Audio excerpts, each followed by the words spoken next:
هشرح لحضراتكم بعض الانفورميشنز المعلومات المتعلقة باللغة الإنجليزية. Where does you live؟ طبعا هذا الفيرب اسمه live ما اسمهوش leave، عشان انا بسمع ناس كتيرة جدا مدرسين كتيرة جدا مع الاسف بينطوا هذا الفيرب خطأ. اسمه live وليست leave، ولكن كلمة leave هي لها معنى اخر. كلمة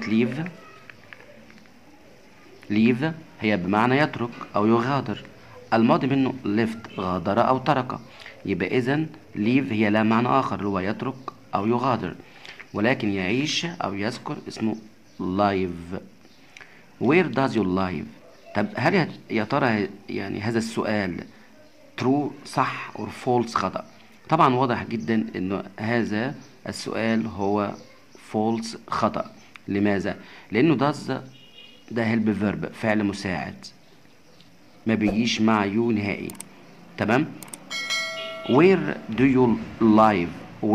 you live أين أنت تسكن أو أين أنت مقيم، كده صح، لأن الهيلب فيرب الفعل المساعد هدو بيجي مع يو أو يو بتيجي مع دو، لكن استحالة يو تأتي مع does، استحالة، طبعا بناء على قاعدة اسمها verb to do، وانا طبعا ان شاء الله اسيبها لكم في الديسكريبشن اوف فيديوز، عندكم الوصف الفيديو اسفل الفيديو بالضغط على كلمة المزيد هتلاقي طبعا بشرح ثلاثة قواعد verb to do و verb to have و verb to be.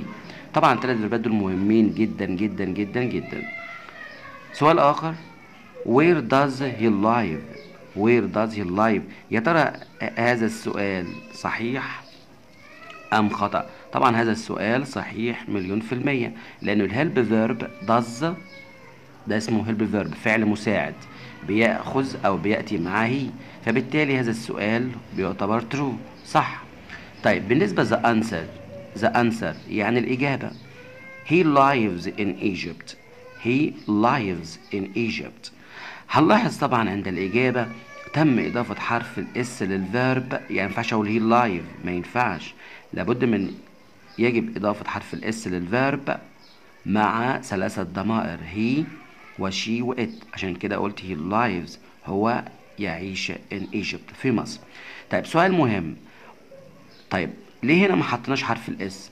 لأنه القاعدة بتقول طالما في حالة السؤال لا يجوز نهائي إضافة حرف الإس للفيرب مع هي أو شي أو إت. أقول كمان مرة عشان الكلام ده مهم جدا.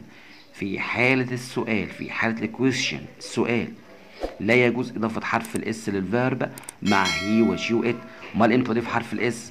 بضيف حرف الإس في حالة the answer only، في حالة الإجابة فقط. يبقى إذا إن شاء الله شطار لا ننسى إضافة حرف الإس للفيرب عند الإجابة، بس مع مين؟ مع هي وشي وإت، عشان كده قلت he lives in Egypt. طيب سؤال آخر when does you come from your faculty؟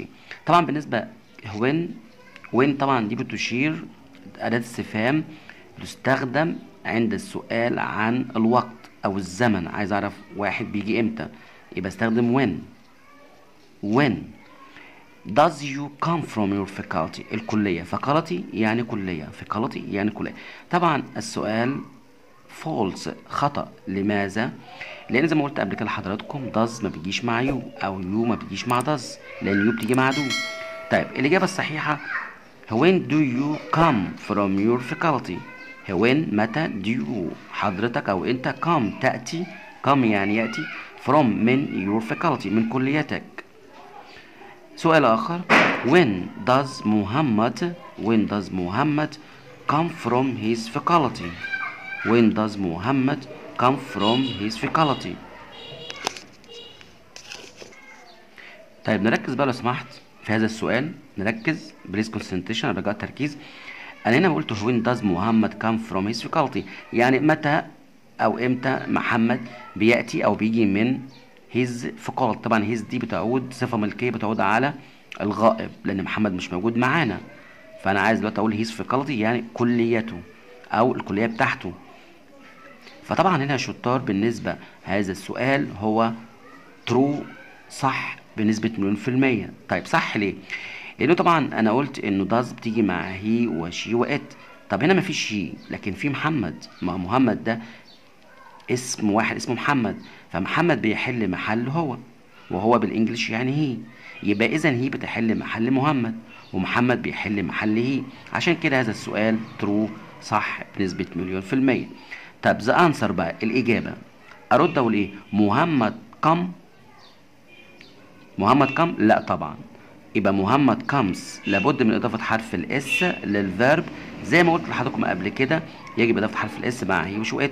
طب هنا مفيش هي، بس في محمد، ما هو محمد بيحل محل هي، وهي بيحل محل محمد، يبقى اذا هي، يبقى محمد كمز وليست كم. نركز لو سمحت، نركز في هذه الجزئيه. يبقى محمد comes from من his faculty، من كليته أو من الكلية بتاعته at 11 o'clock في الحادية عشرة، يعني الساعة 11.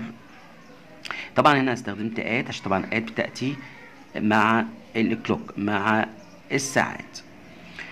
طبعا ان شاء الله انا عايز بس لو في اي حد مش فاهم حاجه بيتفضل بيدخل لي على الواتساب من خلال الرقم اللي هو طبعا ان شاء الله هكتبه على هكتبه ان شاء الله على الشاشه. طيب نشوف مع بعض هذه الجمله. the lion، the lion يعني الاسد، attack،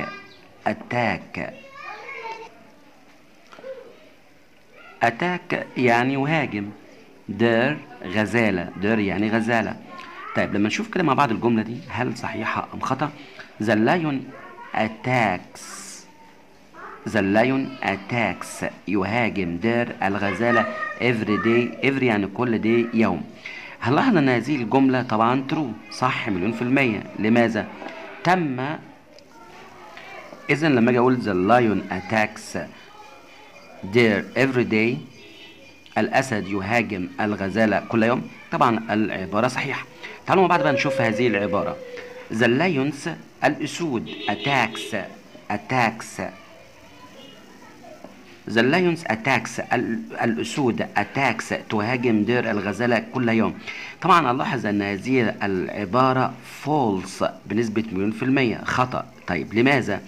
لأن شطار أنا قلت the lions الأسود، هنا الأسود بيحل محلها الضمير زي اللي هو هم، فشيء طبيعي لا يمكن إضافة حرف الإس مع الضمير زي، يبقى إذا يا شطار lions الأسود بيحل محلها الضمير زي اللي هو هم،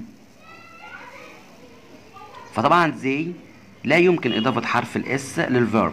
طيب إمتى بضيف حرف الإس للفيرب؟ مع 3 ضمائر فقط، مع الضمير هي، مع الضمير شي، مع الضمير ات، 3 ضمائر فقط، هي او شي او ات. عشان كده هنا لما قلت ذا لايون اضفت حرف الاس. لماذا؟ لانه طبعا هنا اللايون بيحل محله الضمير ات، يبقى اللايون اسد، ده اسد واحد بيحل محله ات، لكن هنا قلنا لايونز اسود بيحل محلها زي، ولذلك لا يمكن اضافه حرف الاس للفيرب نهائي مع حاله البلور الجمع. يبقى هنا ذا لايونز المفروض اقول ايه؟ اتاك، احذف حرف الاس، يبقى ذا لايونز الاسود اتاك، الاسود ايه؟ اتاك بدون اضافه حرف الاس. لماذا؟ عشان طبعا احنا قلنا لا يمكن اضافه حرف الاس في حاله الجمع. ان شاء الله بامر الله معايا سوف اجعلكم محترفين ان شاء الله. لا ننسى اللايك والاشتراك في القناه وتفعيل